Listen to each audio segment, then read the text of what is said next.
حضرت ایوب علیہ السلام کے لیے ایک مشہور ہے کہ آپ کو معاذ اللہ بعض لوگ کہتے ہیں کیڑے پڑ گئے تھے بدن سے اور کوئی گر جاتا تو آپ اٹھا کے واپس رکھ لیتے تھے، کیا ایسا ہی ہوا تھا؟ دیکھیں انبیاء کرام علیہ السلام کے حوالے سے واضح طور پر عقائد کی کتابوں میں یہ مصرح ہے، صراحت کی گئی ہے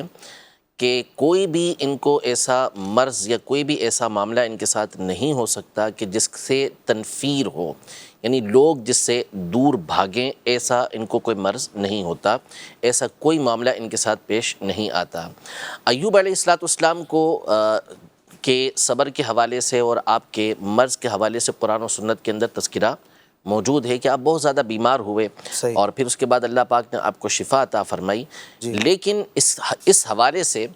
جو واقعات بہت سارے بیان کیے جاتے ہیں ان میں بہت سارے وہ ہیں کہ جو آپ کی شان و عظمت کے خلاف ہیں، جیسے مثال کے طور پر لوگوں نے آپ کی بیماری کی وجہ سے کہ گھن کھانے لگے آپ کے جسم سے اور آپ کو شہر سے باہر نکال دیا، یا آپ کے جسم میں نعوذ باللہ کیڑے پڑ گئے، اس طرح کی جو مختلف لوگوں نے بیان کیا اسے، تو اس کا علماء نے رد کیا۔ مفتی وقار الدین صاحب رحمۃ اللہ تعالی علیہ نے وقار الفتاویٰ میں بڑی تفصیل کے ساتھ اس موضوع پہ گفتگو کی اور اسی تمام روایتوں کو اپنے من گھڑت قرار دیا۔ اسی طرح اعلیٰ حضرت امام اہل سنت رحمۃ اللہ تعالی علیہ نے معتقد کے حاشیے میں اس کے اوپر گفتگو کرتے ہوئے اس رد کی طرف اشارہ کیا کہ ایسا کوئی معاملہ ان کے ساتھ پیش نہیں آیا۔ تو ایوب علیہ السلام کے حوالے سے یہ واقعات جو ہیں ان میں اکثر وہ واقعات ہیں کہ جو من گھڑت ہیں، جن کی کوئی حقیقت نہیں ہے، کہ نبی علیہ السلام کے ساتھ ایسا کوئی معاملہ نہیں ہو سکتا جس کی وجہ سے لوگ ان سے متنفر ہو کر دور بھاگیں۔ انبیاء کرام علیہ السلام کی بعثت ہی ہمیشہ اعلیٰ اور بہترین گھرانوں کے اندر ہوتی ہے۔ ہرقل نے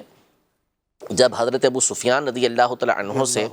نبی پاک صلی اللہ تعالیٰ علیہ وآلہ وسلم کے بارے میں معلومات لی تھی تو اس نے نبی پاک صلی اللہ علیہ وسلم کے بارے میں یہ چیز پوچھی تھی کہ ان کا نسب کیسا ہے،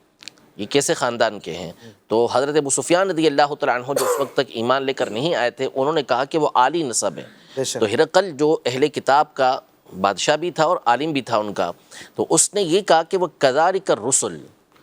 کہ رسول جو ہوتے ہیں وہ اسی طرح عالی نسب کے اندر بڑے اعلیٰ خاندان کے اندر بھیجے جاتے ہیں۔ اور اس کی حکمت علماء نے یہ بیان کی کہ ان کو ایسے خاندان میں اللہ پاک اس لیے بھیجتا ہے تاکہ لوگ ان کی طرف متوجہ ہوں اور ان کی بات کو سنیں،